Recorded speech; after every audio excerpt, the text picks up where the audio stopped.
Assalamualaikum warahmatullahi wabarakatuh. Welcome back to my channel saya. Ini adalah video tugas kedua dari dosen akuntansi. Saya perkenalkan kembali, nama saya Muhammad Sugandi dari Prodi Manajemen semester 2 WM3 Pagi. Untuk kesempatan kali ini saya akan menanggapi tugas yang diberikan oleh dosen pengantar akuntansi saya yaitu Bapak Paujan MS mengenai meresu materi yang telah diberikan oleh beliau melalui video di channel YouTube-nya yang berjudul Praktek Jurnal Umum dan Buku Besar. Untuk linknya saya cantumkan di deskripsi video ini. Ruang lingkupnya adalah perusahaan jasa, dengan apa yang beliau jelaskan bahwa penyusunan siklus akuntansi itu harus urut dan tertib waktu, yang artinya harus mengikuti kaidah siklus yang sudah ditetapkan. Adapun salah satu contoh yang tercocok, kasus yang diambil dari buku beliau yang berjudul Akuntansi Itu Mudah, terbitan Mitra Wacana Media tahun 2020 pada halaman 89. Dalam subjudul pendalaman materi, yaitu ada sebuah kasus diantaranya adalah jasa titipan Kilat Express. Melaporkan saldo akun-akun pada 1 Mei 2018 sebagai berikut. Untuk kasnya yaitu 12 juta, untuk akuntan revenable 8 juta, office supplies itu 600.000, Venal itu 107 juta, account payable itu 19 juta, untuk enabled revenue itu 1 juta, untuk delivery service itu 36 juta, untuk salaries expenses itu 2 juta, maintenance of venal expenses itu 300.000, advertising expense itu 7 juta, untuk kapital itu 80.900.000 dan untuk drawing itu 0. Jadi total semuanya adalah 136.900.000. Selanjutnya yaitu transaksi yang terjadi selama bulan Mei 2018 untuk jasa titipan Express sebagai berikut. Untuk selanjutnya yaitu jurnal umum. Untuk di tanggal 3 itu cash senilai 3 juta masuk ke debit, untuk delivery service-nya itu 3 juta masuk ke kredit. Untuk username revenue-nya itu 1 juta masuk ke debit, dan delivery service-nya itu masuk ke kredit 1 juta. Di tanggal 7 itu office supplies itu 500.000 masuk ke debit, untuk kapitalnya itu masuk ke kredit 500.000.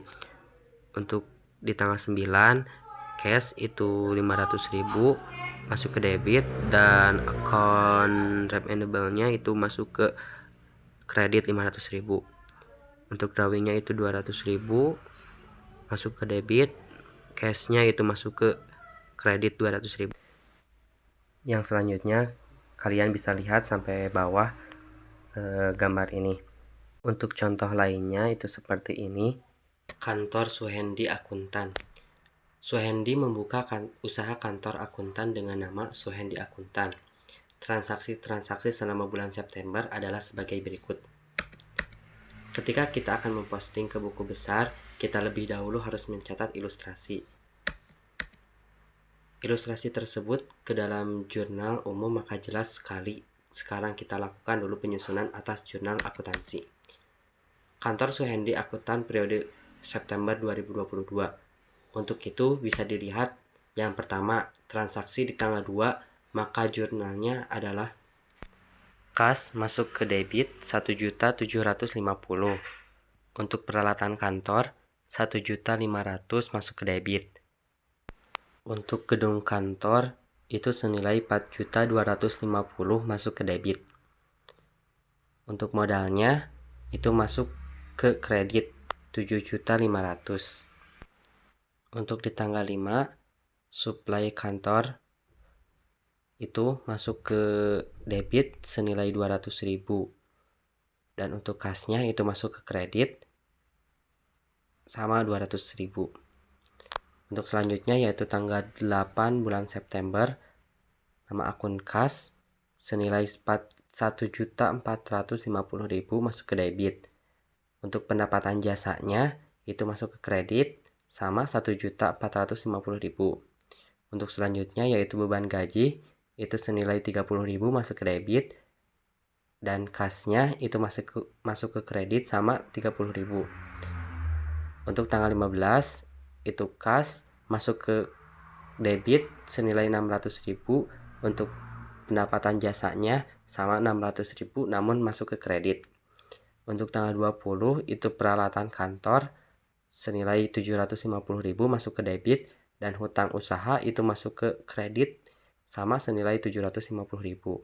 Tanggal 25 itu suplai kantor masuk ke debit senilai 300.000 masuk ke kredit. Untuk tanggal 27 beban kebersihan atau retribusi sampah itu 15.000 masuk ke debit, dan untuk kasnya itu masuk ke kredit sama 15.000. Untuk tanggal 28 itu kas masuk ke debit 500.000, dan pendapatan jasa itu masuk ke kredit 500.000. Di tanggal 30 September itu beban gaji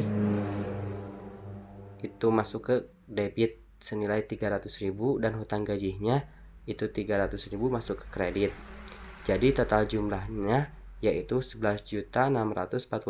Setelah itu lanjut ke langkah selanjutnya, yaitu posting ke buku besar.